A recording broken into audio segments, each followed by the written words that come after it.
बिस्मिल्लाहिर्रहमानिर्रहीम। अस्सलाम वालेकुम। आवाज़ और स्क्रीन क्लियर है इसका? ज़रा एक या दो स्टूडेंट मुझे फीडबैक दें, फिर हम इंशाल्लाह कंटिन्यू करेंगे विद इन 4 मिनट्स।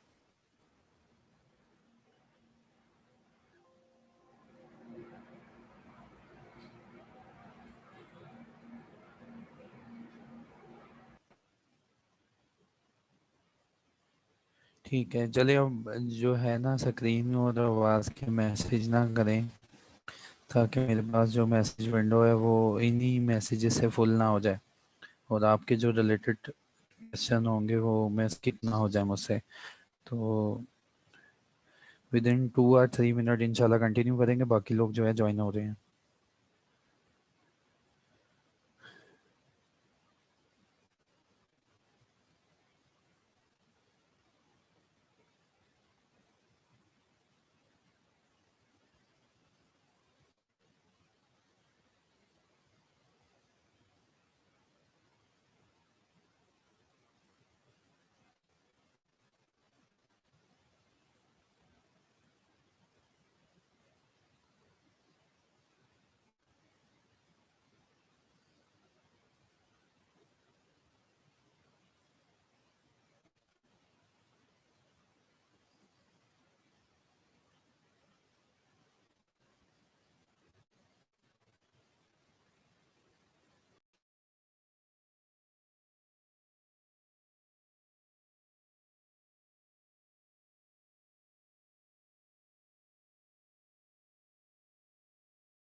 बिस्मिल्लाहिर्रहमानिर्रहीम। आज का लेक्चर बहुत ही मोस्ट इम्पोर्टेंट है, क्योंकि परसों मैंने जब ये सीरीज स्टार्ट की थी तो मैंने कहा था आईसीएमए का कोई ऐसा एग्ज़ाम ही नहीं है जिसमें वाइंडिंग अप को उसने ना डिस्कस किया हो, क्योंकि वाइंडिंग अप हमारे सिलेबस में भी उसने बता दिया कि इतने मोटे सेक्शन तुमने वाइंडिंग अप के पढ़ने आने हैं, पढ़ के आने हैं, फिर तुम्हारा पेपर होगा। और कोई भी पेपर चाहे वो रिटर्न हो, इवन कि ये ट्रेंड जो है एमसीक्यूज में भी देखा, क्योंकि मैंने पिछली बार जो लास्ट टाइम पेपर हुआ था एमसीक्यूज का, और इवन के अब जो हुआ, मैंने अपने स्टूडेंट से बाकायदा फीडबैक लेता हूँ और एरिया सर्टन करवाता हूँ कि कहाँ कहाँ से पेपर आया। वो गाइडलाइन बन जाती है फिर नेक्स्ट स्टूडेंट के लिए। तो वाइंडिंग अप को एग्जामिनर जो है इग्नोर कभी भी नहीं करता। तो तुम ये कभी भी सोच ना लेना कि वाइंडिंग अप नहीं करोगे तो पेपर जो है, पेपर में इसका कोई पोर्शन नहीं आएगा। यकीनन इसका पोर्शन आता है। तो वाइंडिंग अप को बड़े ध्यान से सुनना है। एमसीक्यूज में भी इसके एक दो एमसीक्यू आ जाते हैं, और ड्यूरिंग द लेक्चर मैं तुम्हें बताऊंगा कि इस बार क्या क्या आ चुका और आपने क्या क्या याद करना है। ठीक है, तो वाइंडिंग अप मैंने स्टार्ट किया था, थोड़ा इसका ओवरव्यू लेते हैं। वाइंडिंग अप है क्या? मैंने बताया था जैसे एक लीगल आर्टिफिशियल पर्सन है, जब पर्सन वो क्रिएट हुआ बाय लॉ, तो उसकी डेथ भी बाय लॉ ही होती है। तो जैसे पर्सन क्रिएट हुआ था इसी तरह उसकी अब डेथ होनी है। तो जैसे ही एक कंपनी जिसको फाइनेंशियल डिफिकल्टी आती है, और हमें पता था लॉ में हमने फाइनेंशियल डिफिकल्टी को सुना है कि फाइनेंशियल डिफिकल्टी जो है, कौन सी कंपनी फाइनेंशियल डिफिकल्टी में जाती है? ऐसी कंपनी जिसको एक क्रेडिटर जिसका 1 लाख रुपए का कर्जा है, अगर उसने कंपनी को कह दिया मेरा कर्जा वापस करो, उसने इस जो आर्टिफिशियल पर्सन था इसके घर पे नोटिस भेजा। घर पे नोटिस भेजने का मतलब कि इसके रजिस्टर एड्रेस पे एक ड्राफ्ट भेजा एक क्रेडिटर ने कि मेरे पैसे दो, और लाजमी है कि वो क्रेडिटर जो है 1 लाख से ज़्यादा का होना चाहिए। या तो ये केस हो जाए, या लॉ कहता है कि हमने कोई कुछ कहा था, कोर्ट ने कोई डिक्री या फैसला किया था और कंपनी को कहा था इस डिक्री या फैसले में कोई पैसे देने हैं तुम दे दो, और कंपनी ने वो डिक्री या फैसला अनसेटिस्फाइड रिटर्न कर दिया, तो लॉ कहता है हम सोचेंगे कंपनी फाइनेंशियल डिफिकल्टी में आती है। और जब भी कोई कंपनी फाइनेंशियल डिफिकल्टी में आती है तो लॉ कहता है हमारे पास दो ही हल है, एक होता है लिक्विडेशन वाइंडिंग अप या एडमिनिस्ट्रेशन। लिक्विडेशन वाइंडिंग अप में क्या होता है, कंपनी जो legal person artificial legal person है इसकी डेथ हो जाती है। लेकिन एडमिनिस्ट्रेशन में क्या होता है कि लॉ जो होता है इस आर्टिफिशियल लीगल पर्सन को कंट्रोल करने का तरीका ही चेंज कर देता है। इसकी जो मैनेजमेंट होती है वो सारी की सारी चेंज कर देता है। होपफुली आप लोगों को मेरी आवाज़ थोड़ी चेंज लग रही होगी। तो यार मैं कैसा दिखवाली हूँ, और ये अलग बात है कि मेरा गला खराब है, तो अगर कोई मेरी आवाज़ में ऊंच नीच आ जाए तो बराए मेहरबानी उसे काबिल कबूल समझिएगा। तो लिक्विडेशन जो है, फिर हमें पता है कि लिक्विडेशन जो यार ये है ना, ये दो तरह की है, वॉलंटरी लिक्विडेशन और उसके बाद जो है कंपल्सरी लिक्विडेशन। तो वाइंडिंग अप जो है दो तरह की होती है, एक तो कंपल्सरी होगी कि यकीनन अगर तुम कुछ काम करोगे ना, तुम आर्टिफिशियल लीगल पर्सन कुछ काम करेगा, आर्टिफिशियल लीगल पर्सन की कुछ मैनेजमेंट अगर ने काम किया ना, उसने ये वाले, और हमने डिटेल में पिछले लेक्चर में सारा दिन गुजार दिया कि वो कौन कौन से काम होते हैं जिसकी वजह से आर्टिफिशियल लीगल पर्सन को कंपलसरी कोर्ट जो है खत्म कर देता है। और कुछ होती हैं voluntary winding up. Voluntary winding up क्या होती है कि मैनेजमेंट खुद डिसाइड कर ले, या क्रेडिटर्स जिनको कर्जा वापस नहीं दिया जा रहा उनके अब दिल में ख्याल आ जाए कि बस अब इस कंपनी से हमारा नाता खत्म होना चाहिए, और इसके जो है एसेट्स को बिकवा कर हमारा जो कर्जा वगैरह है वो निकलवा लेना चाहिए। तो वॉलंटरी वाइंडिंग अप में जो होता है मेंबर्स और क्रेडिटर्स ये अप्लाई करते हैं वाइंडिंग अप के लिए। तो ये हमने पिछला जो हमारा कंप्लीट लेक्चर था हमने इसके ऊपर कवर किया कि मोड ऑफ वाइंडिंग अप क्या होता है। अब हमें समझ आ गई है यार कि जब भी ये आर्टिफिशियल लीगल पर्सन की डेथ होनी है तो कोर्ट लाजमी दरमियान में आएगा। तो जब भी एक पटिशन, और लॉ ने हमें कहा था, कोर्ट ने हमने कहा था कि जब भी किसी कंपनी को वाइंडिंग अप करना है ना तो मेरे सामने एक पटिशन आनी चाहिए। पटिशन क्या होती है, लीगल एप्लीकेशन, जो एक पर्सन जो है कोर्ट को फाइल करता है कि हमारी एप्लीकेशन जो है काबिल समात की जाए। अब ये है कोड और ये है एप्लीकेशन। अब कोर्ट के पास क्या इख्तियारात हैं, आज हमने ये पढ़ना है, और उसके बाद हमने पढ़ना है कि वाइंडिंग अप स्टार्ट हो गई है तो कौन कितना हिस्सा डालेगा, और फिर हमने ये पढ़ना है कि वाइंडिंग अप कौन करवाएगा। ठीक है, तो ये कोर्ट है, ये कोर्ट के पास एप्लीकेशन आ गई, पटिशन आ गई कि कंपनी को वाइंड अप करो। तो आज हमने पढ़ना है पावर्स ऑफ कोर्ट, कि कोर्ट की क्या क्या पावर होती है इस एप्लीकेशन के एंगेस्ट। या तो कोर्ट इस एप्लीकेशन को देख के रिजेक्ट कर देगा, या कोर्ट इस एप्लीकेशन को एक्सेप्ट करेगा, या कोर्ट एप्लीकेशन को एक्सेप्ट करने के बाद इसको रिजेक्ट कर देगा। तो कोर्ट के पास सारे इख्तियारात हैं। तो आज हम पहले देखते हैं कि कोर्ट की पावर क्या क्या है जो कि एप्लीकेशन ऑफ वाइंडिंग अप जाएगी कोर्ट के पास। Power of court, power of court in hearing the application. सबसे पहले सेक्शन नंबर 307 है जिसमें बताया गया कि कोर्ट में ग्रांट इंजेक्शन। इंजेक्शन का मतलब होता है कि सीज कर देना, कि कोर्ट के पास ये पावर है। द कोर्ट में at the time after presentation of petition for winding up a company under this act and before making an order for its winding up upon an application of the company itself or any of its creditor or contributory, retain further proceeding in any suit or proceeding against the company upon such terms and condition as it may deem fit। तो section number 304 में उन्होंने बताया कि यार जब भी court के पास एक वाइंडिंग अप की पिटीशन जाती है ना, तो कोर्ट के पास पावर होती है कि कंपनी के खिलाफ जो दूसरे केस शुरू है ना, उनको रिस्ट्रेन कर दे, उनको खत्म कर दे। ठीक है, उनको खत्म करार दे सकता है। Power to make grant injunction का मतलब कि कोर्ट एक ऐसा हुक्म पास कर देगा कि कंपनी के खिलाफ अगर कोई दूसरे केस ओपन हुए ना, तो कोर्ट के पास ये इख्तियार आ जाएगा कि वो दूसरे केसेस के में जो भी प्रोसीडिंग चल रही है उन सबको खत्म करवा देगा।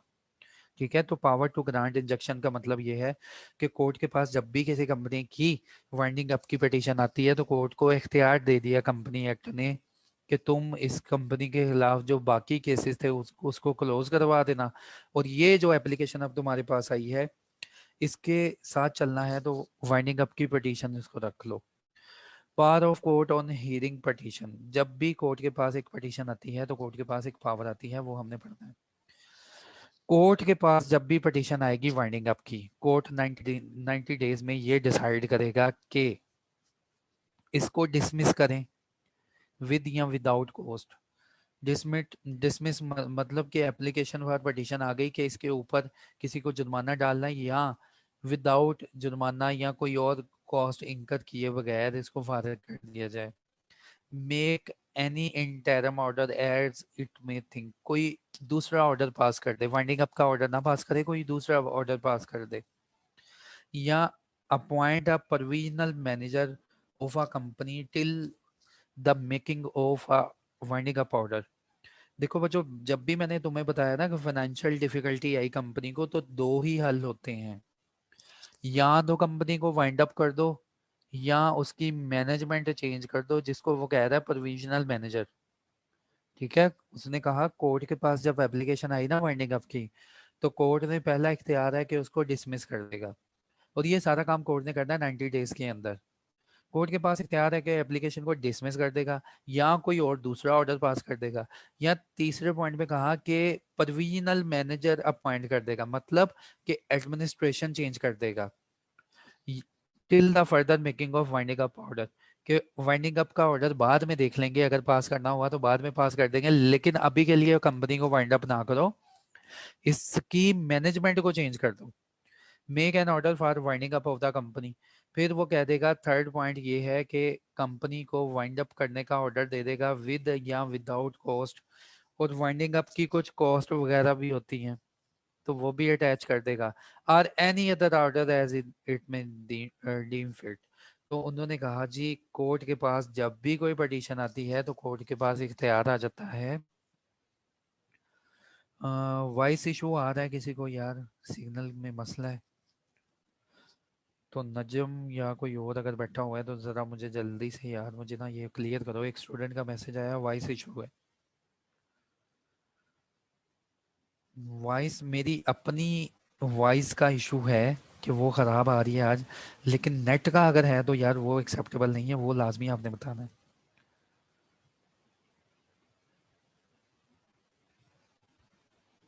ठीक है, चलें ठीक है यार, क्लियर है वॉइस। अब जो है ना, अब मैं सीक्वेंस बनाता हूँ अपना।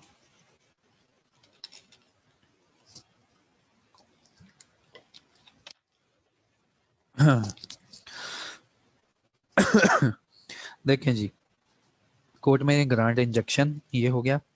Power of court to hearing the petition, कि जब भी कोर्ट के पास कोई पिटीशन जाएगी तो कोर्ट उसका फैसला 90 दिनों में करेगा, और कोर्ट 90 दिनों में या तो उसको डिसमिस कर देगा, या कोई दरमियाना सा ऑर्डर इशू कर देगा, या प्रोविजनल मैनेजर अपॉइंट कर देगा, या वाइंड अप कर देगा, या कोई और ऑर्डर पास करेगा as it may deem fit, court को कह दिया।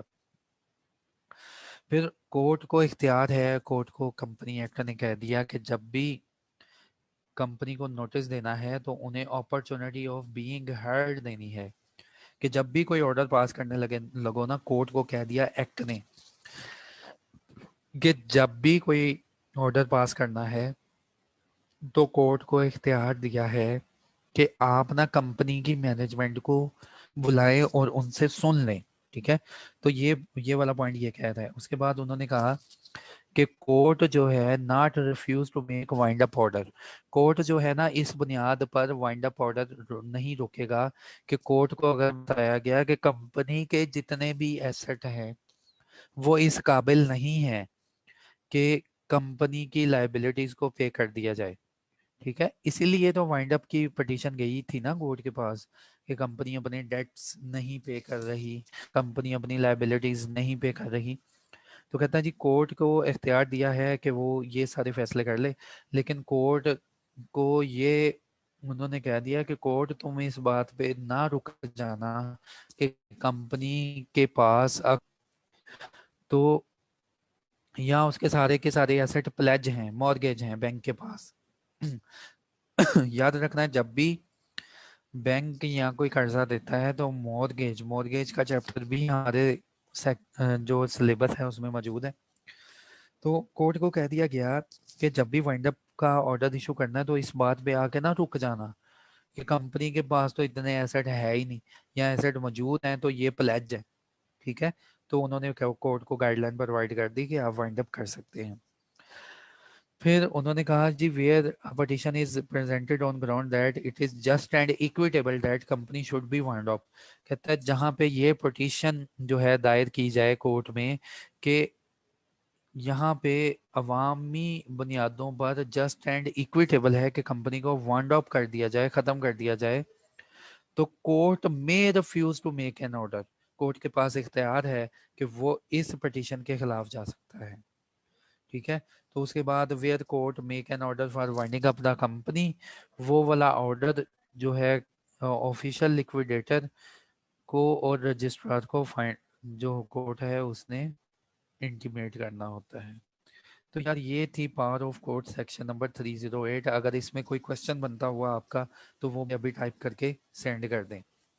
तो इसको जल्दी से समराइज मैं बनाऊंगा। तो इसमें समरी ये बनी कि 90 डेज के अंदर ऑर्डर पास करेगा, और क्या ऑर्डर पास करेगा, ये 5 ऑर्डर हैं। तो बच्चों ये वाला क्वेश्चन आ चुका है आपके एमसीक्यूज में। एमसीक्यूज में नहीं, वो जो है ना शॉर्ट क्वेश्चन आपने लिखना होता है उसमें आ चुका है ये इस बार कि कोर्ट जो है उसके पास जब एक पटिशन जाती है तो कौन कौन से ऑर्डर पास करेगा। जस्ट ये 5 लाइनें लिखनी है और आपको 5 नंबर मुबारक हो जाएंगे। तो इसके बाद copy of winding up order to be filed with the registrar, जब भी एक वाइंडिंग अप का ऑर्डर इशू होगा कोर्ट की तरफ से तो विद इन 15 डेज वो वाइंडिंग अप का ऑर्डर पटिशनर या कंपनी या दोनों shall be file certified copy of order with the registrar. जब भी कोर्ट से एक ऑर्डर इशू होगा तो उस ऑर्डर के ऊपर कोर्ट का हुक्मनामा स्टैंप वगैरह लगी होगी। तो उन्होंने कहा इसकी कॉपी जो पिटिशनर था जिसने दरख्वास्त दी थी वाइंड अप करने की, और कंपनी कंपनी को भी इशू होगा ना, तो दोनों जो है विद इन 15 डेज ये वाली कॉपी जो है रजिस्ट्रार उस रजिस्ट्रार को फाइल करेंगे जिसने इस आर्टिफिशियल रजिस्टर्ड पर्सन को अलाउ किया था। अगर डिफॉल्ट किया गया तो लेवल 1 की पेनल्टी इंपोज होगी। On filing of certified copy of winding up order registrar make a minute thereof in its book relating to the company.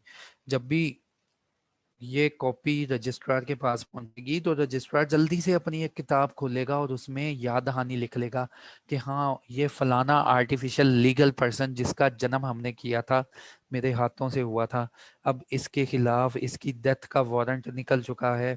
वो लिखेगा अपने हाथों से कि ये ऑर्डर मेरे पास आ चुका है।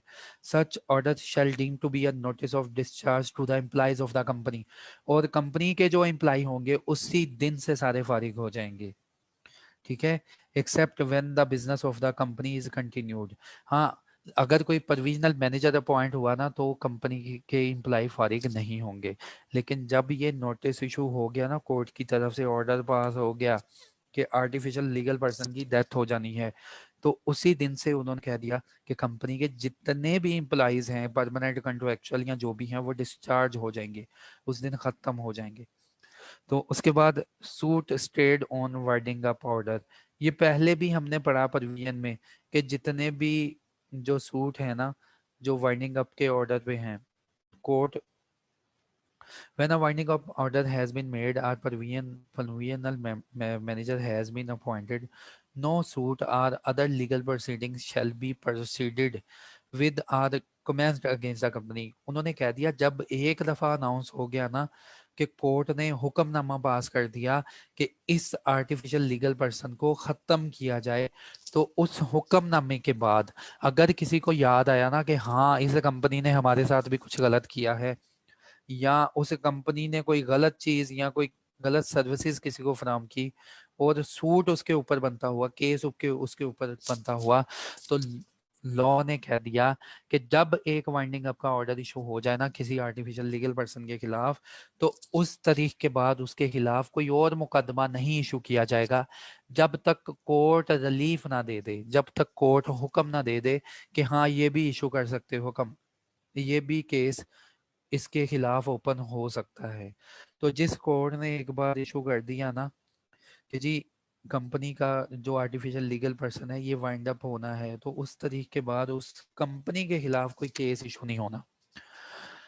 Court which is winding up the company shall have jurisdiction to entertain or dispose of or any suit proceeding by against the company। तो कोर्ट जिसने वाइंडिंग अप का ऑर्डर इशू किया था उसके पास ये इख्तियार है कि जो दूसरे मुकदमात हैं कंपनी के खिलाफ उनको या तो सुने या ख़त्म कर दे या कुछ भी करे। Any suit or proceeding by or against the company which is pending in any court other than the court.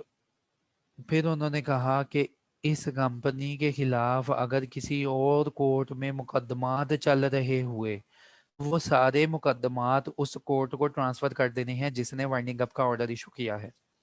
तो यहाँ तक अगर किसी का क्वेश्चन है तो वो मुझे बता दें।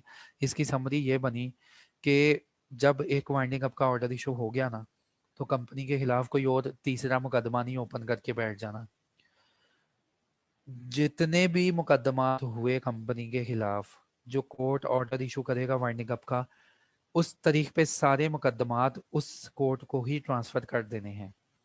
फिर उस कोर्ट की मर्जी है कि पेंडिंग मुकदमात को सुने, इंटरटेन करें या ख़त्म कर दे कि चले जी अब तो किस्सा ही ख़त्म करें, हम इसको वाइंड अप करने जा रहे हैं।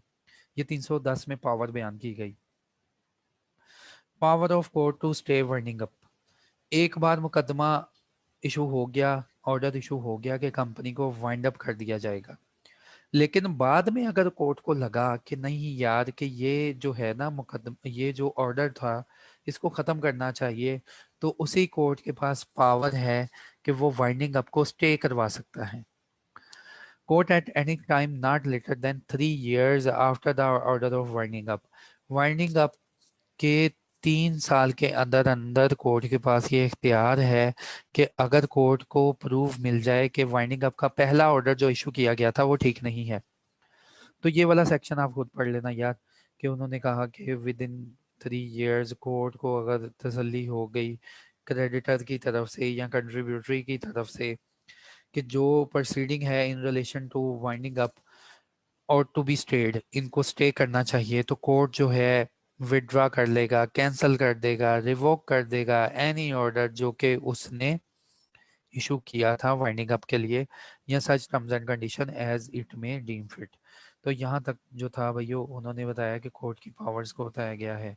फिर एंड पे उन्होंने बताया कि कोर्ट के पास सेक्शन नंबर 314 में इख्तियार है कि विशेज डिटरमिन कर लेगा। जैसे यार कोर्ट पूछता है ना, हाँ जी आपकी आखिरी विश क्या है, इसी तरह वाइंडिंग अप में क्योंकि एक आर्टिफिशियल लीगल पर्सन की डेथ हो जानी है, तो कोर्ट कंट्रीब्यूटरीज कंट्रीब्यूटरीज जिन्होंने हिस्सा डालना है या क्रेडिटर्स जिन्होंने पैसे क्लेम किए हैं, उनसे उनकी विशेज पूछ सकता है। हाँ जी आप बताएं आपके आपकी विश के मुताबिक क्या होना चाहिए, कैसे वाइंडिंग अप होनी चाहिए। In all matters relating to the winding up of the company, the court may the court may have regard to the wishes of the creditors and contributories of the company as provided by it, any sufficient evidence in this manner as provided in this act। तो उन्होंने कह दिया कि court जो है ना, जब भी वाइंडिंग अप के अफेयर्स को डील करेगा तो इनकी विशेस ले लेगा, किन लोगों की, क्रेडिटर्स की और कंट्रीब्यूटरीज की, if it think fit for the purpose. और अगर कोर्ट को लगा कि इनकी विशेस जो है असर्टन, इनसे पूछ लेनी चाहिए इनकी विशेस क्या है, वो कहेगा आप एक मीटिंग रख लें और मीटिंग में डिसाइड कर लें कि आपकी फाइनल विश क्या है। फिर किसी पर्सन को अपॉइंट कर देगा उस मीटिंग का चेयरमैन, जिसमें ये विश या रिपोर्ट उन्होंने सबमिट करनी है in this regard. While ascertaining the wishes, जब भी विशेज को डिटरमिन किया जाएगा तो कोर्ट कहता है जी इनकी क्रेडिटर्स की पावर और कंट्रीब्यूटरीज की पावर को देख लेना, यानी कि उस क्रेडिटर की ज्यादा बात मान लेना जिसके पास जिसने ज्यादा कर्जा दिया हुआ, या उस कंट्रीब्यूटरी की बात ज्यादा नोट कर लेना रिपोर्ट में जिसमें उसने ज्यादा कंट्रीब्यूशन डालना है। कंट्रीब्यूटरीज का मतलब जो के यार जिन्होंने वाइंडिंग अप में हिस्सा डालना है। ठीक है, ये था सेक्शन नंबर 314। तो अब पूरी पार को मैं ना समराइज करूंगा। Power of court on an application. सबसे पहली पार है कि जितने भी मुकदमात हैं खत्म कर दिए जाएंगे। 308 में जो कि मोस्ट इम्पोर्टेंट है एग्जाम से रिलेटेड, उसमें पार है या तो एप्लीकेशन डिसमिस कर दी जाएगी, या कोई इससे रिलेटेड कोई और हुक्म सुना दिया जाएगा, या प्रोविजनल मैनेजर या वाइंडिंग अप का ऑर्डर इशू हो जाएगा, या कोई और ऑर्डर इशू हो जाएगा। कोर्ट कभी भी वाइंडिंग अप का ऑर्डर पास करने से नहीं रुकेगा अगर कोर्ट को ये बताया जाएगा कि कंपनी के पास तो अभी इतने एसेट ही नहीं है, या जितने भी एसेट हैं ये प्लेज, ये गिरवी हैं। ठीक है, ये सेक्शन 308 को समराइज हो गया। उसके बाद सेक्शन 309 के जब भी वाइंडिंग अप का ऑर्डर इशू होगा, पटिशनर और कंपनी विद इन 15 डेज जो है ये ऑर्डर रजिस्ट्रार के पास फाइल करेंगे, और रजिस्ट्रार जल्दी से अपनी बुक्स ऑफ अकाउंट में लिख लेगा कि ये आर्टिफिशियल पर्सन जिसको मैंने सर्टिफिकेट ऑफ इनकॉर्पोरेशन दिया था, जिसको जन्म किया था, अब ये खत्म होने जा रहा है।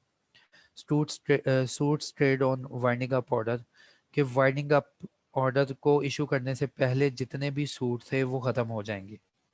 हाँ, अगर कोई पेंडिंग सूट हैं वो इसी कोर्ट को ट्रांसफर हो जाएंगे, फिर ये कोर्ट की मर्जी होगी उनको इंटरटेन करे, खत्म कर दे या कोई और ऑर्डर पास कर दे।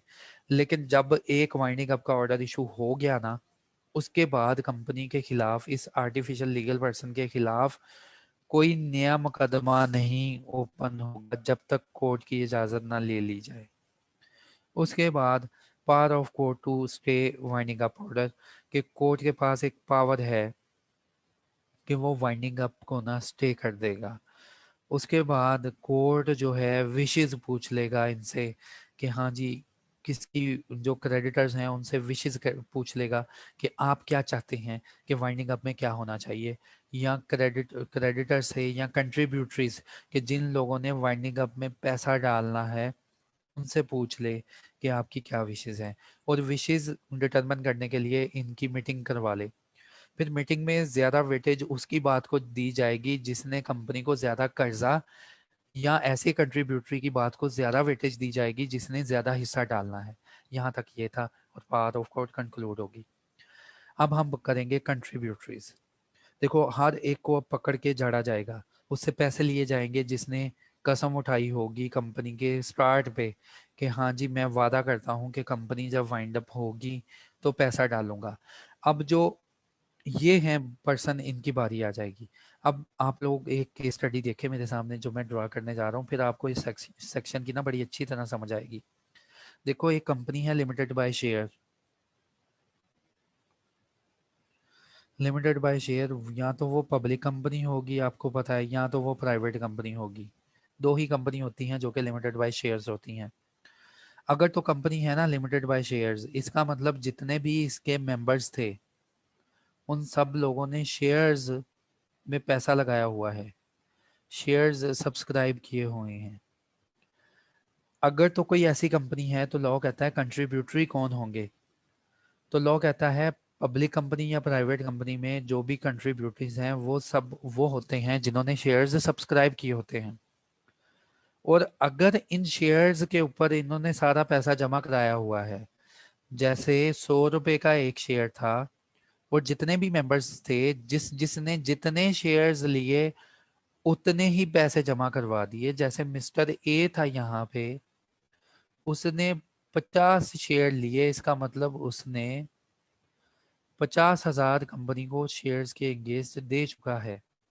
तो लॉ कहता है फॉर ऑल पर्पसेस ये कंट्रीब्यूटरीज ही कहलाएंगे, लेकिन ये मजीद हिस्सा नहीं डालेंगे वाइंडिंग अप में।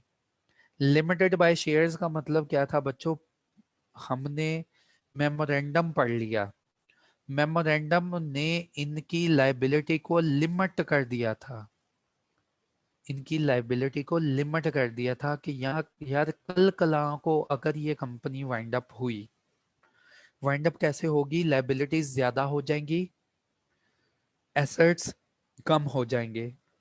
कल कला को अगर कोई ऐसा चक्कर हुआ तो मेमोरेंडम ऑफ एसोसिएशन, जो कि एक लीगल डॉक्यूमेंट है, उसने पावर दी थी, उसने पावर दे दी थी कि इस कंपनी के मेंबरान की लाइबिलिटी लिमिट होगी, लिमिट होगी up to the paid up capital, के जितना ये कैपिटल पे करेंगे बस उस हद तक इन मेंबरान्स की लिमिट में लाइबिलिटी होगी। तो इसका मतलब मिस्टर ए ने अगर 50,000 रुपया कंपनी को दे दिया ना, और इन केस ये कंपनी वाइंडिंग अप में चली गई, तो मिस्टर ए की सिर्फ ये 50,000 की इन्वेस्टमेंट डूब जाएगी। लेकिन कोई मिस्टर ए को आके नहीं पकड़ेगा, लाओ अपनी गाड़ी बेचो, लाओ अपना अपना जो है मकान बेचो, या कोई और चीज बेचो, या हमें मजीद पैसे दो, वाइंडिंग अप में हिस्सा डालो। अब समझ आ जानी चाहिए तुम लोगों को कि अगर कोई आर्टिफिशियल लीगल पर्सन क्रिएटेड है और वो पब्लिक कंपनी या प्राइवेट कंपनी है और वो लिमिटेड बाय शेयर्स है, तो इस केस में जितने भी कंट्रीब्यूटरीज होती हैं उनकी बचत हो जाती है। जितने भी मेंबर्स होते हैं उनको नाम दे दिया जाता है कंट्रीब्यूटरीज का, और उनकी सिर्फ इन्वेस्टमेंट चली जाती है और उनकी पर्सनल लायबिलिटी नहीं लगती। हाँ, अगर अगर कहते हैं कि मिस्टर ए ने शेयर सब्सक्राइब किए थे लेट्स सपोज 50,000, और अभी उन्होंने हर शेयर के एंगेस्ट उन्होंने सिर्फ 10 रुपए जमा करवाए हैं, इसका मतलब मिस्टर ए ने इन्वेस्टमेंट अभी तक कितनी जमा करवाई? 500 रुपया। तो लॉ कहता है in that case mister A को पकड़ा जाएगा कि उसने शेयर सब्सक्राइब किए थे 50,000, अनपेड अमाउंट कितनी है? अनपेड अमाउंट इस केस में इसकी बनती है, देखो यार अनपेड बनती है इसकी 49,500। तो अनपेड अमाउंट के लिए मिस्टर ए को पकड़ लिया जाएगा, कोर्ट इसको कहेगा इससे निकलवाओ 49,500। ठीक है, तो इन दैट केस, क्योंकि मेमोरेंडम ऑफ एसोसिएशन में लिखा हुआ था कि हर मेंबर को सिर्फ आप पकड़ सकते हैं up to the unpaid value of the share, अगर उसने फुली पेड शेयर कर दिए हैं तो वाइंडिंग अप पे यार ऐसे मेंबर बच जाएंगे। हाँ, लेकिन ये कंट्रीब्यूटरीज कहलाएंगे, इनसे मजीद कंट्रीब्यूशन नहीं मांगा जाएगा। हाँ, अगर कोई ऐसा मेंबर हुआ जिसने अनपेड शेयर रखा है, कि शेयर सब्सक्राइब किया, उसके एंगेस्ट कुछ ना कुछ अमाउंट जमा करवाई है लेकिन फुल अमाउंट जमा नहीं करवाई, तो ऐसे मेंबर्स को उनसे उतने पैसे रिकवर किए जाएंगे लाजमी जितने के ये बनते हैं। अब समझ आ जानी चाहिए winding up of public company या प्राइवेट कंपनी में कंट्रीब्यूटरीज कितना हिस्सा डालेंगे। अब सवाल है गारंटी लिमिटेड कंपनीज का। ये तो क्लियर हो गया हमें कि शेयर जो थे लिमिटेड बाय शेयर्स कंपनीज, इनका क्या हाल होगा। अब है गारंटी लिमिटेड कंपनी, कि ऐसी कंपनी जब वो बनी थी तो उसके जो मेंबर्स थे उन्होंने कस्में उठाई थी कि हाँ, हम हल्फिया बयान देते हैं कि जब भी ये कंपनी वाइंड अप होगी तब तुम हमारे पास आना, तब हम इस कंपनी में कंट्रीब्यूट करेंगे। और मैंने कहा था ये डेफिनेशन याद कर लेना, क्योंकि वाइंडिंग अप में बड़ी काम आएगी, क्योंकि वही अल्फाज तुम्हें वाइंडिंग अप में दोबारा दोहराने पड़ेंगे। इन case of company limited by guarantee, guarantee limited की अगर वाइंड अप हुई तो यार गारंटी लिमिटेड की डेफिनेशन तुम्हें पहले दिन की याद होनी चाहिए जो दूसरे दिन में मैंने तुम्हें पढ़ाई थी कि गारंटी लिमिटेड कंपनी बनती कैसे है। इसमें हर मेंबर जो होता है ना, ये वाले जो मेंबर है, इन्होंने पैसा तो नहीं डाला होता, लेकिन इन्होंने कस्में उठाई होती हैं, इन्होंने हल्फनामे जमा करवाए होते हैं कि अगर कल कला को इस कंपनी ने वाइंड अप होना है, इसकी लाइबिलिटीज ज्यादा हो जाएंगी, एसेट कम हो जाएंगे, अगर ऐसा केस हुआ तो ये कहता है मैं हलफनामा देता हूं मैं 1 लाख कंट्रीब्यूट करूंगा, ये कहता है मैं हलफनामा देता हूं मैं 50,000 कंट्रीब्यूट करूंगा, ये कहता है मैं हलफनामा देता हूं कि मैं 1 लाख कंट्रीब्यूट करूंगा, और इसी तरह सीक्वेंस चलता जाता है। ये हलफनामा देता है कि मैं 3 लाख कंट्रीब्यूट करूंगा। तो लॉ कहता है जब कंपनी वाइंड अप हो गई ना, तो इन सब को जिन्होंने ये कस्में उठाई थी, इनकी कस्में याद करवाओ और इनसे पैसे निकलवा लो और कंपनी के एसेट्स में डाल दो। और इसकी डेफिनेशन यार तुमने यही पढ़ी थी कि गारंटी लिमिटेड कंपनी ऐसी कंपनी जिसमें हर मेंबर अंडरटेक करता है, एक हल्फिया बयान लेता है, एक कसम उठाता है कि इन case of winding up of the company हम क्या करेंगे, हम जितनी हमने कसम उठाई हुई उतना उतना पैसा जमा करवा देंगे। ठीक है, तो इन केस इन सब से ये पैसा क्लेम किया जाएगा। ठीक है, ये तो हो गया पहला केस कि सबको पकड़ लिया जाएगा और इनके हलफनामे के मुताबिक मेमोरेंडम कहता है इनसे पैसे निकलवा लेने हैं और एसेट में जमा कर लेने हैं। एक तो ये केस हो गया। इन केस अब दूसरा केस इसी कंपनी के हवाले से जो आपको यहीं पे सुनना है, लेकिन बाद में जब पढ़ेंगे तो हमें अच्छा लगेगा क्योंकि पढ़ने से ही वो क्लियर हो जाएगा। इन केस ये जो कोई मिस्टर है ना, ये जो पतला सा मिस्टर है, मिस्टर इसको कह देते हैं XYZ।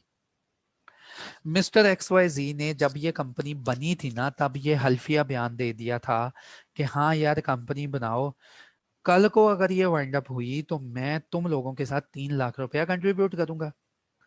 In case winding up जो है वो, वाइंडिंग अप का ऑर्डर जो है वो आज तारीख है 31 अक्टूबर 2021। इन केस कोर्ट ने ना 31 अक्टूबर 2021 को ना वाइंडिंग अप का ऑर्डर इशू कर दिया, लेकिन ये जो मिस्टर XYZ था ना, ये कंपनी को छोड़ के चला गया है 1 जनवरी 2020 को।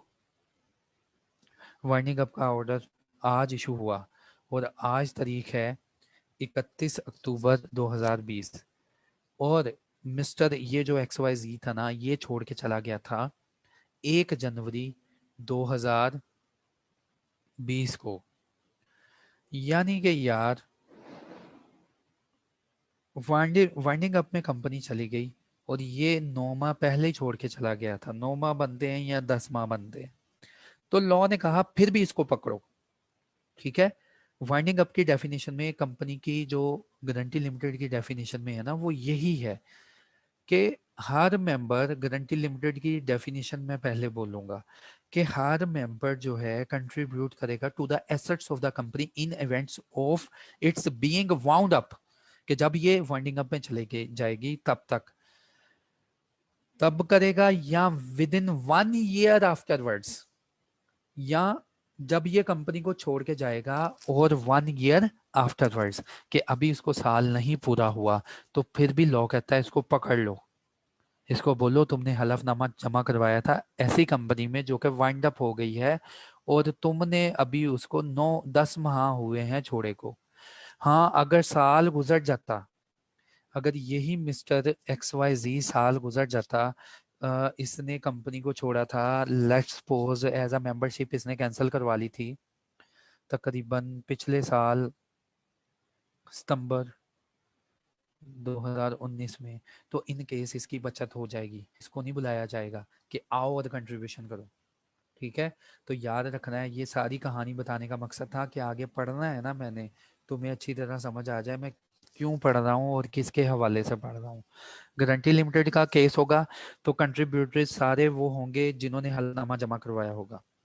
तो हाँ, अगर कोई मेंबर इनमें से छोड़ के चला गया तो लॉ कहता है उस मेंबर को भी पकड़ो, लेकिन 1 साल के अंदर अंदर, अगर 1 साल के अंदर अंदर वाइंडिंग अप का ऑर्डर आ गया तो वो मेंबर जो छोड़ के जाएगा वो कंट्रीब्यूट करेगा for the contracts and decision that he may make during the life time of his member.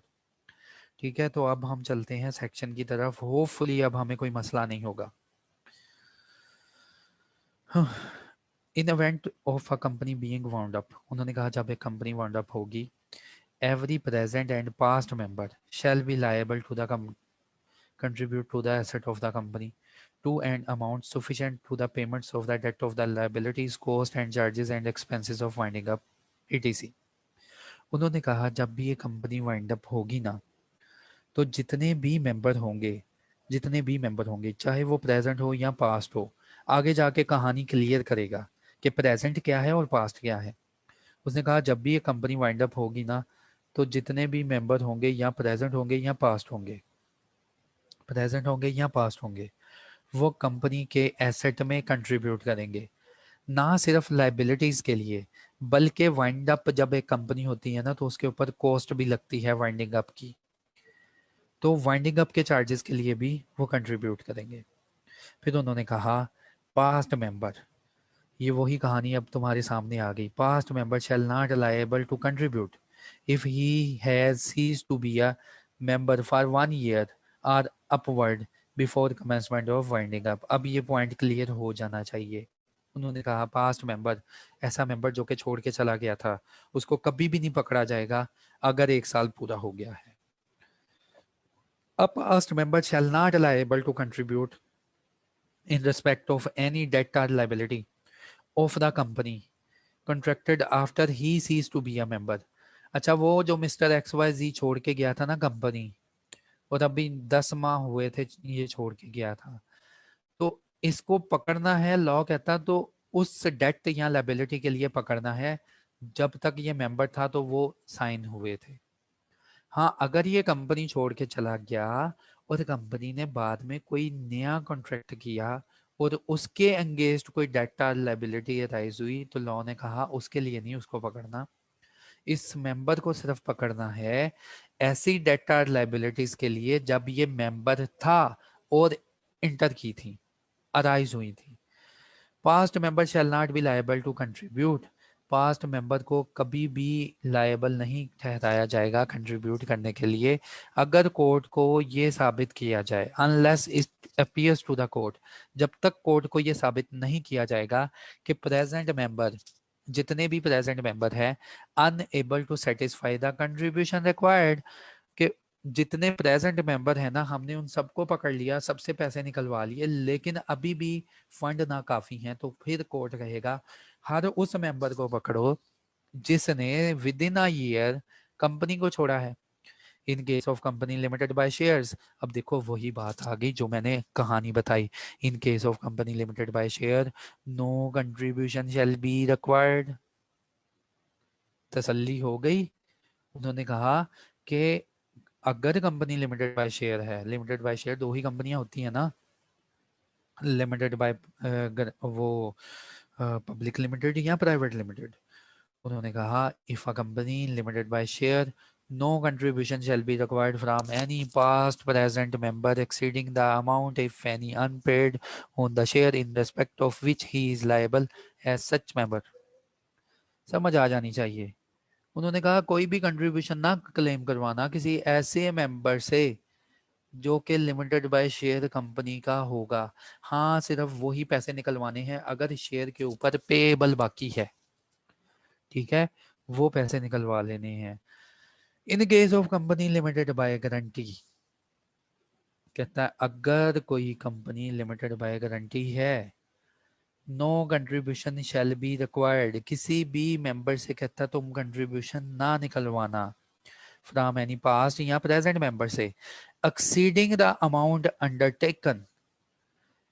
समझ आ गई। उन्होंने कहा जब ये कंपनी बनी थी ना, तो तब इन लोगों ने ना एक कसम उठाई थी, एक हल्फिया जमा करवाया था कि हाँ मैं 1 लाख जमा करवाऊंगा, इसने कहा था हाँ मैं 2 लाख जमा करवाऊंगा, इसने कहा था हाँ मैं 50,000 जमा करवाऊंगा।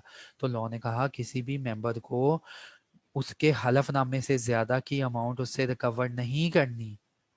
यही बात उन्होंने बताई कि no contribution in case of company limited by guarantee, no contribution shall be required from any past और present member exceeding the amount undertaken to be contributed by him to the assets of the company in event of its being wound up। तो यहाँ तक अगर कोई question है तो जल्दी type करो और मुझे भेजो ताकि वो मेरी नज़र में भी आए कि कन्फ्यूजन हो रही है। अच्छा जी, उसके बाद उन्होंने क्या कहा कि nothing in this section shall invalidate any provision contained in any policy of insurance or other contract hereby the liability of individual member on the policy or contract is restricted।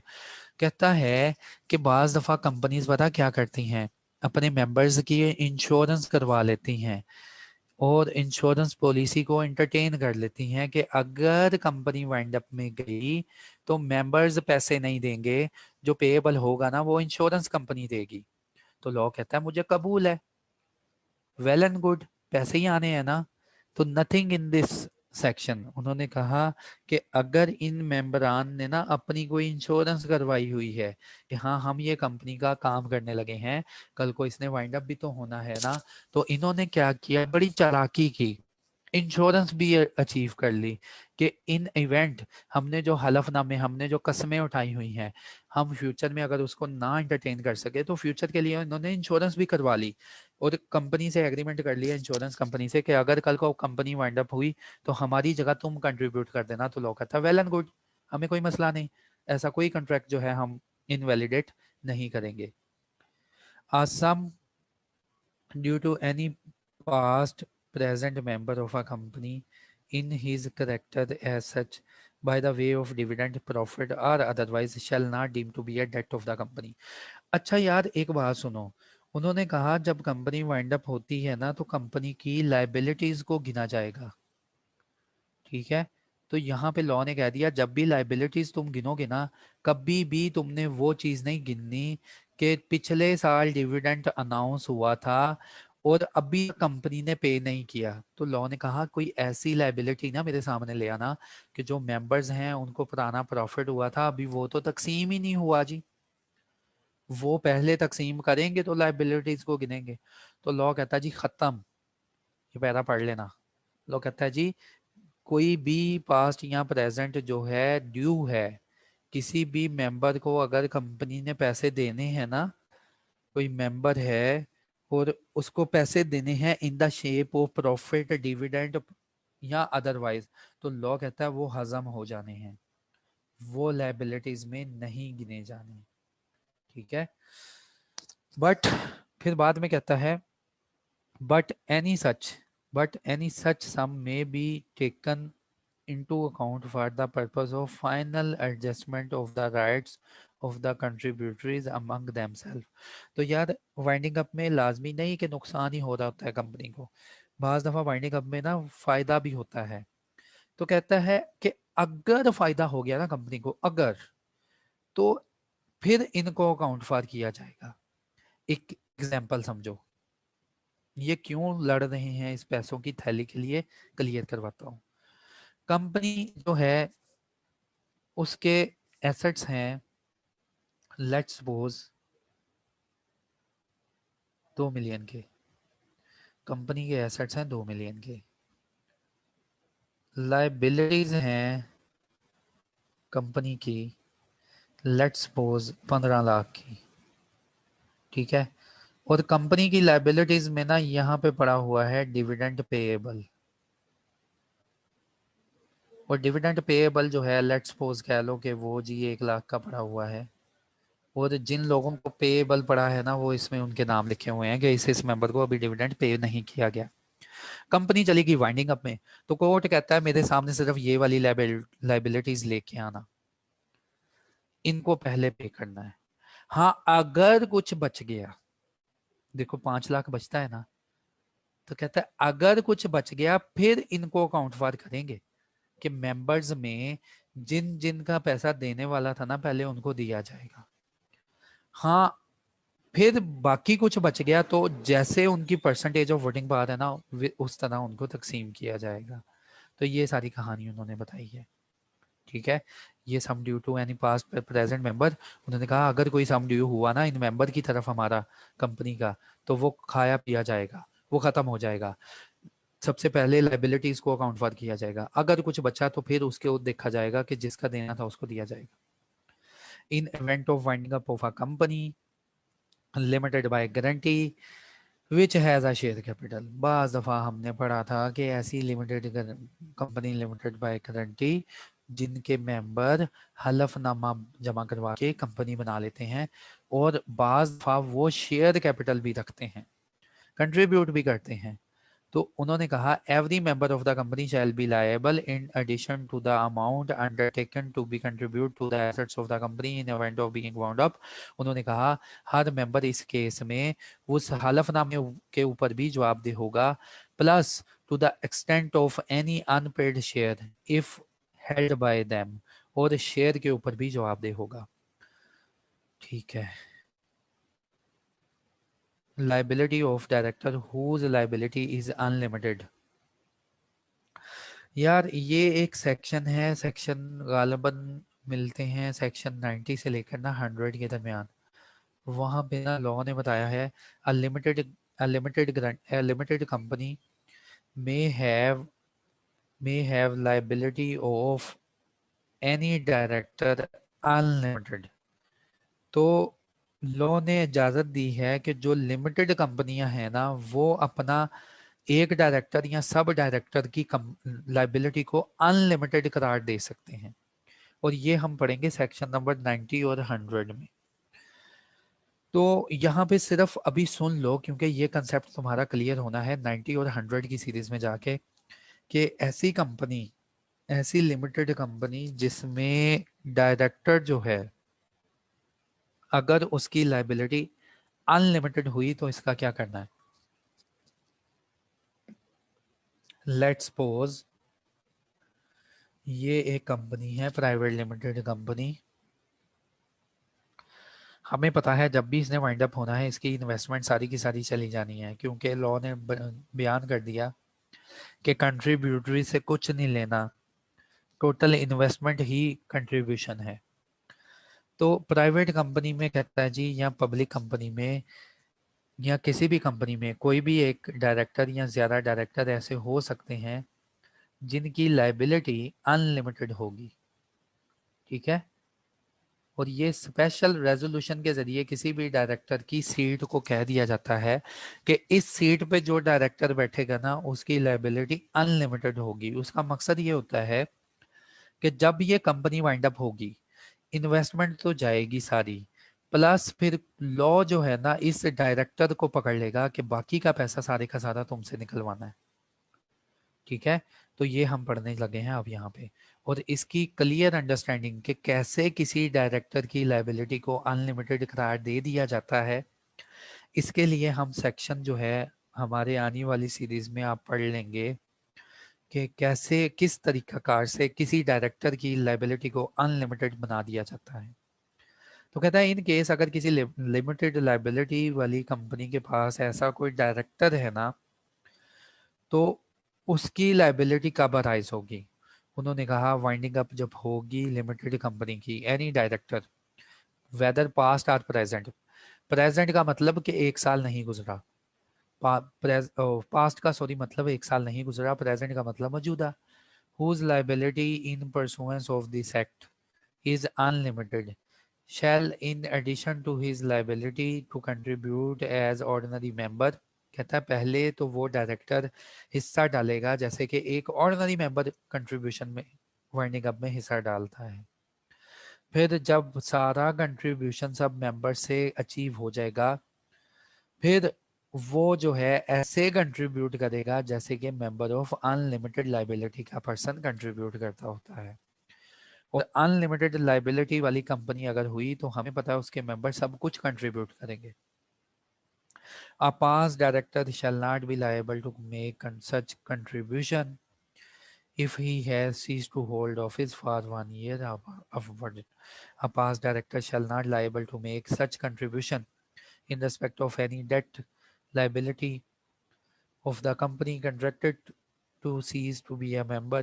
उन्होंने कहा डायरेक्टर उस liability के लिए contribute बिल्कुल नहीं करेगा अगर साल के अंदर उसने छोड़ दिया था और उसके जाने के बाद वो लाइबिलिटी अराइज हुई थी।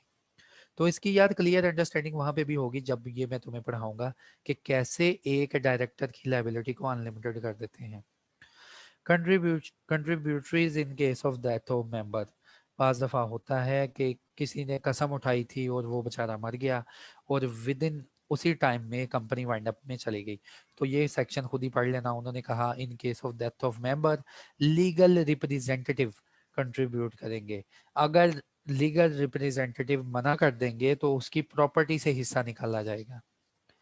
Contribution in case of insolvency of member, बाज दफा ये भी होता है कि एक कंपनी वाइंड अप में है तो उसके जब एक दो मेंबर्स को देखा गया ना तो वो तो इंसॉल्वेंट हो रहे थे, मसलन उनके खिलाफ कोर्ट में इंसॉल्वेंसी का तरीकेकार भी जारी है। तो लॉ ने कहा कि अगर एक ऐसी कंपनी जिसमें दो तीन मेंबर या सारे मेंबर इंसॉल्वेंट हैं तो इस केस में लीगल असाइनी जवाबदेह होगा। क्योंकि जब एक कंपनी वाइंड अप होनी है ना, कोर्ट ने कहना है इसके मेंबर्स को पकड़ो निकालो पैसा। तो इन केस मेंबर को पकड़ा गया तो पता चला ये तो मेंबर है, ये तो इंसॉल्वेंट हो रहा है, तो लॉ कहता है ऐसे मेंबर से नहीं, उस असाइनी से जाके पूछो जिसको असाइन किए गए इसके सारे एसेट्स वगैरह। तो इन केस में असाइनी से कंट्रीब्यूशन मांगा जाएगा। ये भी आप खुद पढ़ेंगे सेक्शन नंबर 299। उसके बाद contribution in case of winding up of body corporate, बाज दफा होता है कोई कंपनी वाइंड अप होती है, उसका ही मेंबर जो है दूसरी कंपनी, जैसे कि ये एक कंपनी है मिस्टर कंपनी ए, ये एक कंपनी है कंपनी ए, और ये एक कंपनी है कंपनी बी।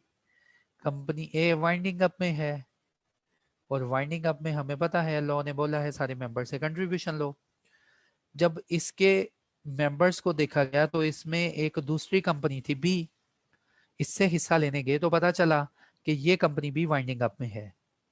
तो लॉ ने कहा इस कंपनी के जैसे इंसॉल्वेंट मेंबर के ऑफिशियल असाइनी से पूछा था ना, तो कंपनी के होते हैं लिक्विडेटर, तो कहता है तुम उस लिक्विडेटर से राब्ता करोगे।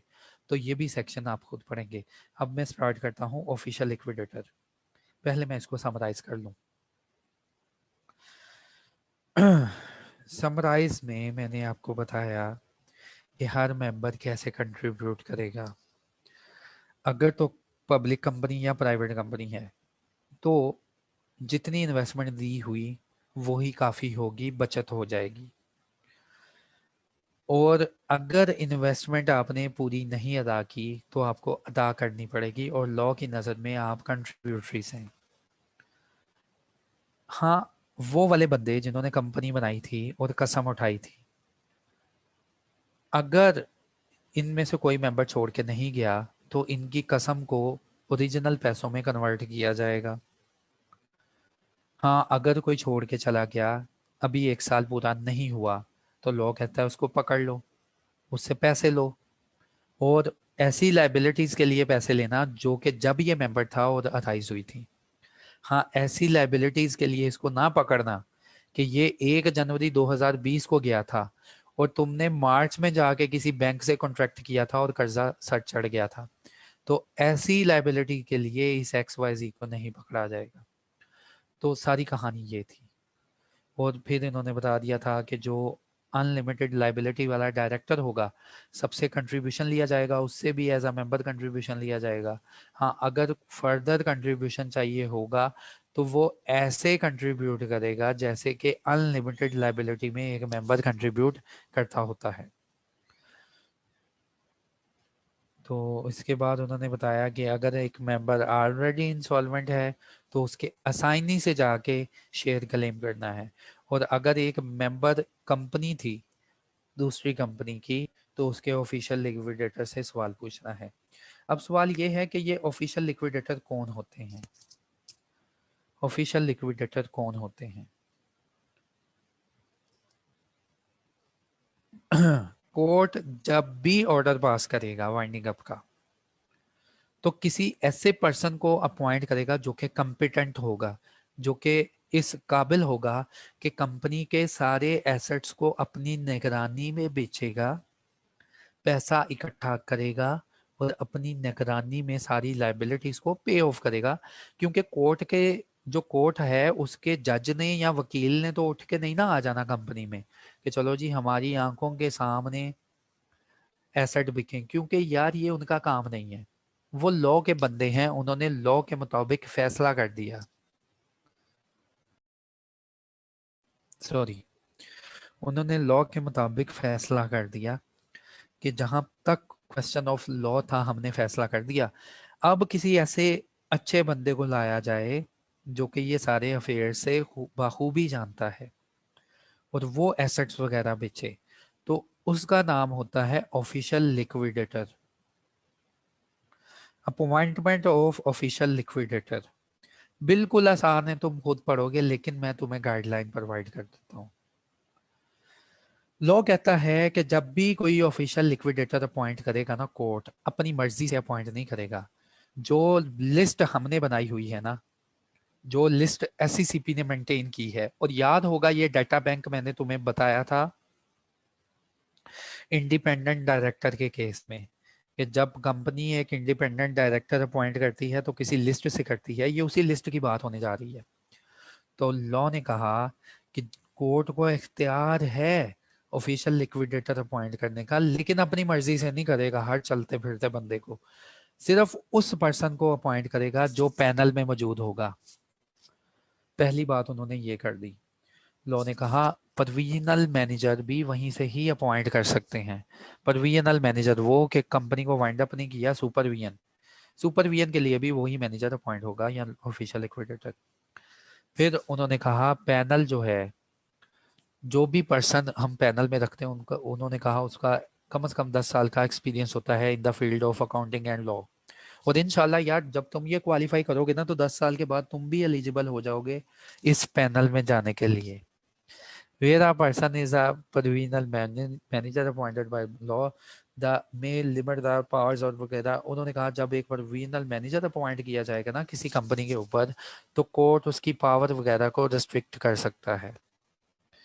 पर on appointment of provisional manager या ऑफिशियल लिक्विडेटर, जब भी एक प्रोविजनल मैनेजर या ऑफिशियल लिक्विडेटर अपॉइंट होगा, तो लॉ ने कहा ये विद इन 7 डेज, ये डेज याद याद रख लेना, एमसीक्यू में आ जाते हैं।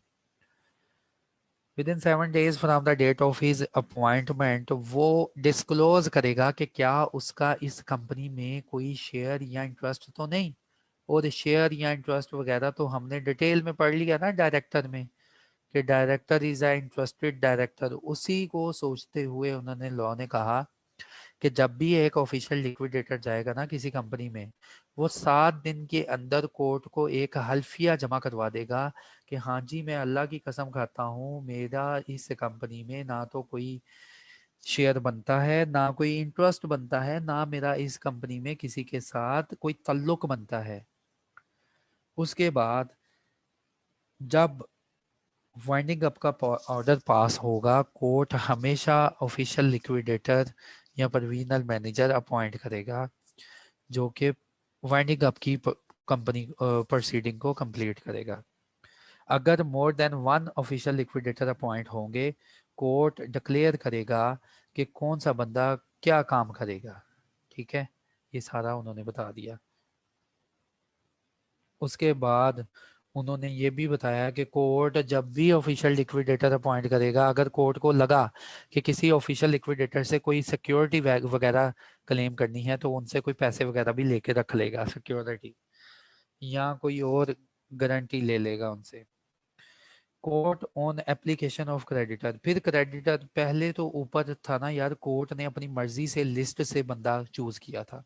फिर क्रेडिटर वो लोग जिन्होंने कंपनी को कर्जा दिया है, उनकी एप्लीकेशन के ऊपर भी उनकी मर्जी का ऑफिशियल लिक्विडेटर अपॉइंट कर सकते हैं, लेकिन ये मर्जी फिर वही पैनल से ही चूज करनी है।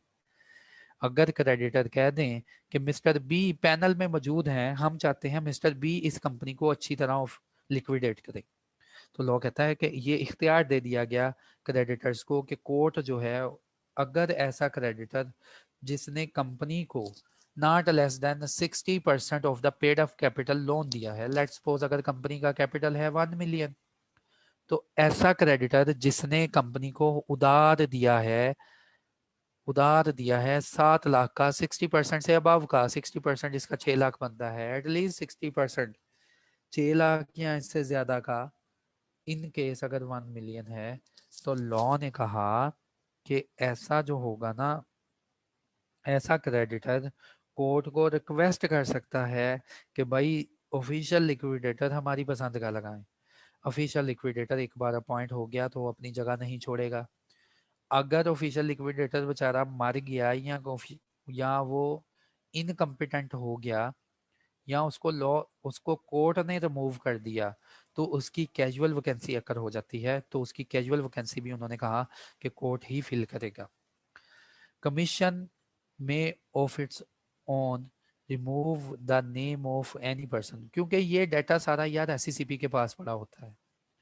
उन्होंने कहा अगर ऑफिशियल लिक्विडेटर जो कहीं अपॉइंट हुआ और कहीं उसने कोई गलती की या फ्रॉड करने की कोशिश की या मिसकंडक्ट किया ना, तो एससीसीपी के पास पावर है कि इस लिस्ट में से उस पर्सन का नाम निकाल सकता है। फिर उसके बाद उन्होंने कहा कि जब भी कोई पर्सन अपॉइंट होगा वो सारे का सारा कोड ऑफ कंडक्ट को कंप्लाई करेगा, जो कि एक प्रोफेशनल कैपेसिटी ने इम्पोज किया होता है। फिर उन्होंने कहा अगर ऑफिशियल लिक्विडेटर का नाम है ना मिस्टर अहमद, या ऑफिशियल लिक्विडेटर का नाम है मिस्टर कैसर इकबाल, तो उन्होंने कहा जी कंपनी में कोई भी इनको इनके नाम से नहीं पुकारेगा। हमेशा जब भी कोई ऑफिशियल लिक्विडेटर अपॉइंट हो जाता है तो हमेशा उसको ऑफिशियल लिक्विडेटर के नाम से ही पुकारा जाएगा, ना कि कोई उसको उसके इंडिविजुअल नाम से पुकारे। ठीक है, ये मैंने बता दिया। Removal of official liquidator, law के पास, कोर्ट के पास इख्तियार है कि किसी भी ऑफिशियल लिक्विडेटर को अपॉइंट कर सकता है, लेकिन कोर्ट के पास ये भी इख्तियार है कि वो किसी भी ऑफिशियल लिक्विडेटर को रिमूव कर सकता है।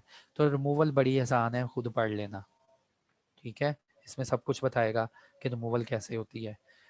कोर्ट को जब भी लगा कि इसने अच्छी तरह परफॉर्म नहीं किया तो कोर्ट के पास पावर है कि वो इसको रिमूव कर देगा और इसको जुर्माने भी डालेगा कि तुम्हारी वजह से ये नुकसान हुआ है कंट्रीब्यूशन में, वो सारा इससे रिकवर करवाएगा। उसके बाद रिम्यूनरेशन, ऑफिशियल लिक्विडेटर को तनख्वाह कौन देगा? ऑफिशियल लिक्विडेटर क्योंकि कोर्ट अपॉइंट कर रहा है ना, तो कोर्ट इसका एक्सपीरियंस और क्वालिफिकेशन को देखते हुए इसकी तनख्वाह को मुकर्रर करेगा। फिर बाज़ दफ़ा कहता है जी ऑफिशियल लिक्विडेटर की एफिशिएंसी इंक्रीज करने के लिए ना इसकी सैलरी जो होती है कोर्ट परसेंटेजेस के बिहाफ पे भी असाइन कर देता है कि फलां फिक्स एसेट डिस्पोज करोगे तो इतने परसेंट का कमीशन तुम्हारा, कंपनी की चेयर्स बेचोगे तो अच्छी तरह बिकी तो उसमें से इतने परसेंट कमीशन तुम्हारा। तो बाज़ दफ़ा उन्होंने कहा कि ऑफिशियल लिक्विडेटर की तनख्वाह को मुकर्रर नहीं किया जाता कि ये अच्छी तरह परफॉर्म करे और ज़्यादा से ज़्यादा पैसे रिकवर करके लाए, तो ऑफिशियल लिक्विडेटर की ना तनख्वाह परसेंटेज बेसिस पे भी मुकर्रर कर दी जाती है। तो ये बिल्कुल आसान है यार, ये भी तुमने ही पढ़ना है, रेम्यूनरेशन ऑफ ऑफिशियल लिक्विडेटर। इसके बाद स्टेटमेंट ऑफ अवेयर to be made by the official liquidator, ये भी आपने ही पढ़ना है कि ऑफिशियल लिक्विडेटर जब एक अपॉइंट हो जाता है ना, तो कोर्ट को वो फुली वेरीफाइड और एफिडेविट जमा करवाएगा, यानी कि एक स्टेटमेंट बनाएगा कंपनी के अफेयर्स की, कि जब वो कंपनी में अपॉइंट होके गया तो उसने कंपनी में क्या क्या देखा। क्या क्या देखने से मतलब वो एक स्टेटमेंट बनाएगा और हल्फिया स्टेटमेंट बनाएगा, कसम वाली एफिडेविट वाली स्टेटमेंट बनाएगा, जिसको वो वेरीफाई भी करेगा। उसमें लिखेगा स्टेटमेंट में सबसे पहले कि इस कंपनी में जब मैं गया तो इसके एसेट कितने थे, इसके डेट कितने थे, इसकी लाइबिलिटीज कितनी है। उसके बाद detail of cash balance and bank. उसके बाद name and address of the company creditor. यार ये बिल्कुल आसान है, तुमने पढ़ना है, ये तुमको आता है। ठीक है, मैं पढ़ा चुका हूँ और ये सारी बातें आप लोग जानते हैं। ऑफिशियल लिक्विडेटर अपॉइंट हुआ, वो एक हल्फिया स्टेटमेंट बनाएगा जिसमें ये सारे अफेयर्स लिखेगा कि मैंने इस कंपनी में क्या क्या देखा और ड्यूरिंग द प्रीसीडिंग 6 मंथ इस कंपनी में क्या हुआ, फिर वो इनका हेड ऑफिस कहाँ है, अच्छा कौन कौन से ऑक्यूपेशन थे, कौन कौन से डायरेक्टर थे, कौन कौन से सीईओ थे, वो सब ये कहानियां लिखेगा। ये बिल्कुल आसान है यार, ये यहाँ तक ठीक है, ये बिल्कुल आसान है। फिर उसके बाद रिपोर्ट बाय ऑफिशियल लिक्विडेटर, ये है स्टेटमेंट ऑफ अफेयर्स, ये बनती है जब वो अपॉइंट होता है। और ये है रिपोर्ट बाय ऑफिशियल लिक्विडेटर जब वो अपना सारा काम निपटा लेता है ना, तो वो विद इन 16 डेज वो फिर एक रिपोर्ट बनाता है, where court has made winding up order, जहां पे कोर्ट जो है ऑफिशियल लिक्विडेटर को अपॉइंट कर लेता है। Such liquidator as soon as practicable एक स्टेटमेंट जमा करवाएगा जो कि अभी तुमने पढ़ी सेक्शन नंबर 20 में। अब 20 के बाद not later than 60 days from the date of winding up order, submit a report to the court containing the following particulars। एक तो स्टेटमेंट ऑफ अफेयर्स जैसे ही अपॉइंट होगा विद इन 7 डेज वो ये वाली स्टेटमेंट बनाएगा जो कि सेक्शन नंबर 20 ने कहा है कि जाते ही तुमने ऑफिशियल लिक्विडेटर ये स्टेटमेंट बनानी है। स्टेटमेंट सबमिट करवाने के बाद लॉ ने कहा इस स्टेटमेंट को जमा करवाने के 60 डेज के बाद, 60 दिनों के अंदर, इस स्टेटमेंट को जमा करवाने के 60 दिन के अंदर तुमने एक रिपोर्ट जमा करवानी है और ये रिपोर्ट भी तुमने खुद पढ़नी है कि रिपोर्ट में वो क्या क्या लिखेगा। ठीक है, तो यार ये था हमारा आज का टॉपिक। अब आपके कोई क्वेश्चन है तो वो पूछें। आज की सीरीज में हमने क्या सीखा कि कंपनी कैसे कैसे वाइंड अप होती है।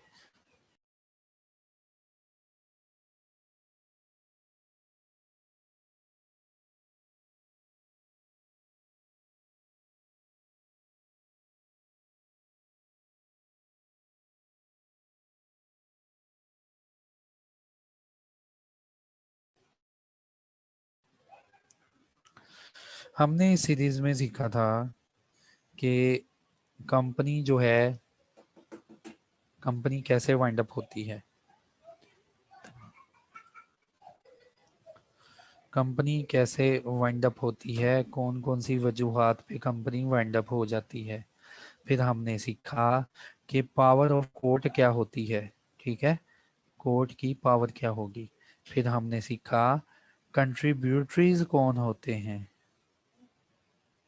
कंट्रीब्यूटरीज कौन होते हैं, कैसे कैसे कंट्रीब्यूट करेंगे। फिर हमने सीखा कि कंपनी को जब भी वाइंड अप किया जाएगा तो लिक्विडेटर, लिक्विडेटर अपॉइंट होंगे, और लिक्विडेटर कौन कौन होंगे वो बताया। यार ये बहुत अहम टॉपिक है एग्जाम से रिलेटेड, और एग्जाम में हमेशा हमेशा इसमें से ही पूछता है। आप इसको तैयार करके चले जाएं इंशाल्लाह इंशाल्लाह।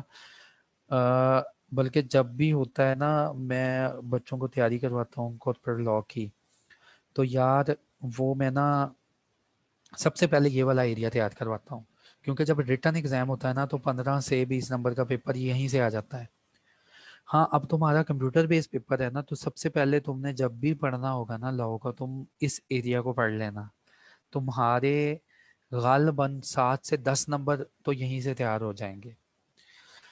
अच्छा सर, असाइनी से क्या पूछेंगे, कंट्रीब्यूशन, हाँ जी नजम भाई, जब असाइनी से आएगा ना ऑफिशियल लिक्विडेटर, पूछेगा कि यार कुछ बचता है, वो बचता कैसे है, असाइनी से पूछेगा इस पर्सन को तुम इंसॉल्वेंट कर रहे हो, इसके एसेट तुमने कितने लिक्विडेट किए हैं और कितनी लायबिलिटीज है, ये लो मेरी लायबिलिटी भी लिखो कि तुमने हमें भी पैसे पे करने हैं। ठीक है, फिर दो, एक ऑफिशियल लिक्विडेटर, और पर्सन के ऊपर जो ऑफिशियल लिक्विडेटर अपॉइंट होता है ना उसको बोलते हैं असाइनी। तो उससे कंट्रीब्यूशन के बारे में पूछेगा कि यार तुम इस पर्सन को भी तो कर रहे हो ना, तो कितना कम से कम बचता है तुम्हारे पास, वो मुझे इतना चाहिए। असाइनी कौन होता है, देखो कंपनी को, जैसे एक पर्सन दिवालिया करने गया ना कंपनी का, एक आर्टिफिशियल लीगल पर्सन की डेथ करने चला गया एक पर्सन, उसको लॉ ने बोल दिया ऑफिशियल लिक्विडेटर। हाँ, कोई ऐसा पर्सन जो कि कंपनी नहीं थी, पर्सन था, उसने लोगों से कर्जा लिया हुआ था, बैंक से कर्जा लिया हुआ था, उसको जब इंसॉल्वेंट करते हैं ना, तो उसके ऊपर मुकर्रर करते हैं एक पर्सन, जो कि लॉ का पर्सन होता है, जो उसके सारे एसेट्स को बिकवाता है बोली लगवा के और उसकी लाइबिलिटीज को पे करता है लॉफुली, उसको बोलते हैं असाइनी। ठीक है, यानी कि इन द सेंस यार, ऐसा पर्सन अगर कंपनी के ऊपर अपॉइंट होगा तो उसको बोलेंगे ऑफिशियल लिक्विडेटर। अगर ऐसी कोई प्रॉपर्टी का बंदा किसी इंडिविजुअल के ऊपर अपॉइंट होता है तो इसको बोलते हैं assignee. I am confusing word है। If liabilities are more than assets in case of company limited by share, what will happen. यार अगर तो लायबिलिटीज कम है, वो तो उन्होंने कह दिया कि कोई मसला नहीं, जितने पैसे होंगे उतने तकसीम हो जाएंगे एसेट को बेच के क्रेडिटर्स में। हाँ, अगर पैसा बच गया तो लिमिटेड बाय शेयर्स में जिसने जितना जितना पैसा लगाया होगा ना, उस रेशो के हिसाब से उनमें सरप्लस तकसीम कर दिया जाता है। ठीक है साद, क्लियर हुआ परमानेंटली। यार अभी तक जहां से कोई नोटिफिकेशन नहीं आया कि रिटर्न होना है कि नहीं होना, लेकिन मैं तुम्हारी तैयारी जो है ना अब यही करवा रहा हूँ कंप्यूटर बेस पे, क्योंकि आपका कंप्यूटर बेस होना है। सेक्शन 9294 का लास्ट पॉइंट रिपीट कर दें, इकरा ने बोला। साइनी साइनी मैंने बता दिया, Mohammad Ali. Sir section not understood. अच्छा, सेक्शन 301 और 294। पहले तो 294 की रिक्वेस्ट आई, 294। अच्छा जी, सेक्शन नंबर 294 में ये मैंने डिटेल में बताया कि सेक्शन नंबर 294 में कंट्रीब्यूटरीज कौन होंगे, इनको खुद पढ़ना है एक बार। अगर नहीं समझ आएगी ना तो दोबारा जो नेक्स्ट लेक्चर होगा ना उसमें पूछ लेना। बिल्कुल आसान आसान अल्फाज में लिखा हुआ है कि लाइबिलिटीज किसकी कितनी होगी और कौन कितना कितना पैसा जमा करवाएगा। कंपनी लिमिटेड बाय गारंटी जो है ना उसी का याद करना होता है, और रिटर्न एग्जाम में मोस्टली वो कंपनी लिमिटेड बाय गारंटी का ही पूछता होता है कि कंपनी लिमिटेड बाय गारंटी है तो बताओ इसमें कौन कौन बंदा कंट्रीब्यूट करेगा। तो हम बोलेंगे कि पहले तो इसमें वो बंदा कंट्रीब्यूट करता है जिसने कसम उठाई होती है, फिर वो बंदा भी कंट्रीब्यूट करता है जो कंपनी को छोड़ के चला जाता है लेकिन 1 साल नहीं गुजरा होता, लेकिन फिर वो बंदा उस चीज़ों के लिए कंट्रीब्यूशन करता है जो कि उसकी during the life time liabilities arise हुई हैं, लेकिन उस लाइबिलिटीज के लिए कंट्रीब्यूट नहीं करता जो कि after after being a cease to be a member arise हुई थी। ये था सेक्शन नंबर 9294। अच्छा, अब आगे किसका सेक्शन है, होपफुली ये क्लियर हो जाएगा। आगे है डेफिसिट के केस में क्या होगा यार, क्रेडिटर बेचारों को नुकसान होगा, एसेट कम है ना तो क्रेडिटर्स को नुकसान होगा, लेकिन क्रेडिटर्स को कुछ ना मिलने से कुछ मिल गया बेहतर है। इसीलिए तो कोर्ट के पास केस किया था ना, क्रेडिटर्स को पैसा ही नहीं मिल रहे थे। सेक्शन 301। अच्छा, सेक्शन 94 तो एक्सप्लेन हो गया, सेक्शन 301 अब मुझे ढूंढना पड़ेगा कहाँ पे है। सेक्शन 301 होपफुली पुरानी बात है। 307, 304, 302, 301। अच्छा, अब ये क्या नहीं समझ आया। क्लास सबसेक्शन एच में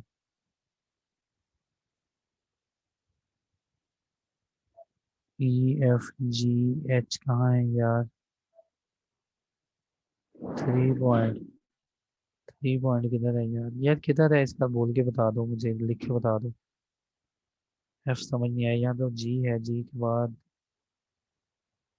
यार सबूर बताना एग्जैक्ट पोजीशन क्या है, या उसको लिख दो, क्या नहीं समझ आया, थोड़ा सा लिख दो आइडिया ताकि मैं पहुंच जाऊँ।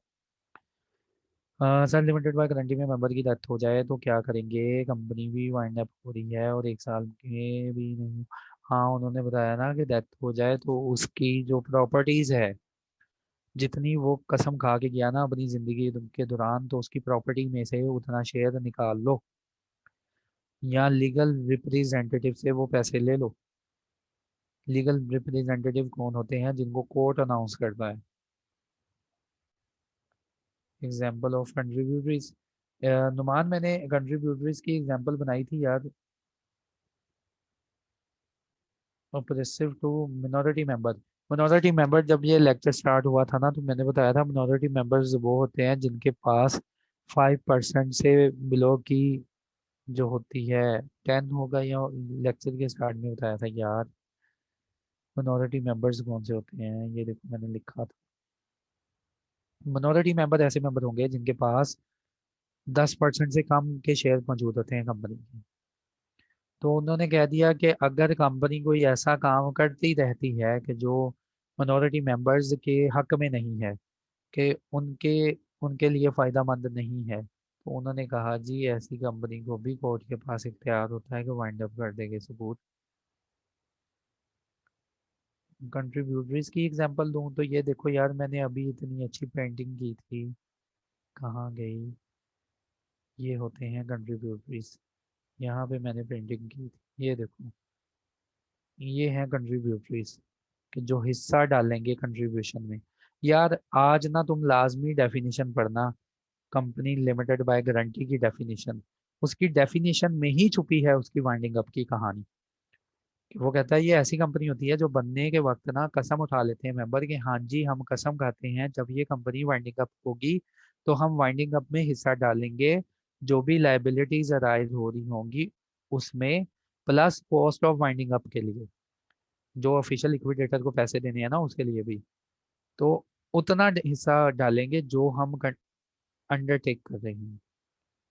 तो ये कंट्रीब्यूटर्स की company cease to have member. हाँ, अगर कंपनी के पास मेंबर ही खत्म हो जाए, सारे के सारे मेंबर्स जो थे वो खत्म हो गए, लेट्स सपोज 3 मेंबर थे और 3 मेंबर जो थे वो बेचारे तीनों ही फोत हो गए, खत्म हो गए, तो इन केस कंपनी जो है, लॉ ने कहा हम वाइंड अप कर देंगे। सीज टू हैव मेंबर का मतलब ये, सबूत को समझ आ गई। उसके बाद एग्जाम्पल ऑफ कंट्रीब्यूटिव मैंने बता दिया। फंडिंग अप में कितना टाइम देता है कोर्ट कंपनी को वाइंड अप। यार ये कोर्ट पे डिपेंड करता है, कोर्ट पे डिपेंड करता है, उसमें लॉ ने इख्तियार दे दिया कोर्ट को, कोर्ट ने सिर्फ गाइडलाइन प्रोवाइड की थी, सॉरी एक्ट ने गाइडलाइन प्रोवाइड की थी कोर्ट को कि जब भी तुम वाइंड अप करोगे ना तो यार ये चीजें देख लेना। अब कोर्ट कितने अरसे में वाइंड अप करवाता है ये कोर्ट की मर्जी, ये इख्तियार नहीं है कंपनीज एक्ट के पास। पेनल्टी लेवल क्या है, लगता है न्यू मेंबर आ गया हमारे ग्रुप में। तो यार मैं रिक्वेस्ट करता हूँ ऐसे मेंबर से जिसने डाटा मैनेज किया हुआ है ना, तो यार वो ना उस डाटा में पेनल्टी लेवल्स वो सारी यार चीज़ें लाजमी रखा करे जो कि मैं तुम लोगों को बता चुका हूँ। तो होपफुली सब कुछ क्लियर है यार। अकबर अगर अब कोई क्वेश्चन है ना तो वो ग्रुप में यार काइंडली पूछ लो क्योंकि टाइम ओवर हो गया। What will happen to the limited by guarantee and having share capital. उन्होंने कहा जब साथ ऐसी कंपनी जो कि लिमिटेड बाय गारंटी है, तो पहले तो सबसे इनसे कस्मों के पैसे ले लो जितनी जितनी इन्होंने हल्फिया जमा करवाया। उसके बाद अगर इन्होंने अपनी लाइबिलिटी रिप्रेजेंट करवाई है शेयर कैपिटल में भी, तो शेयर कैपिटल को जिस पर्सन ने जितना जितना सब्सक्राइब किया है ना, या वादा किया है इतना सब्सक्राइब करेंगे, तो वो भी पैसे इनसे ले लो। In case there is deficit in assets, ये बता दिया मैंने। अब नेक्स्ट क्लास का टाइम हो रहा है तो आप लोग साथ यार ग्रुप में पूछ लो नेक्स्ट टाइम। थैंक यू, अल्लाह हाफिज़।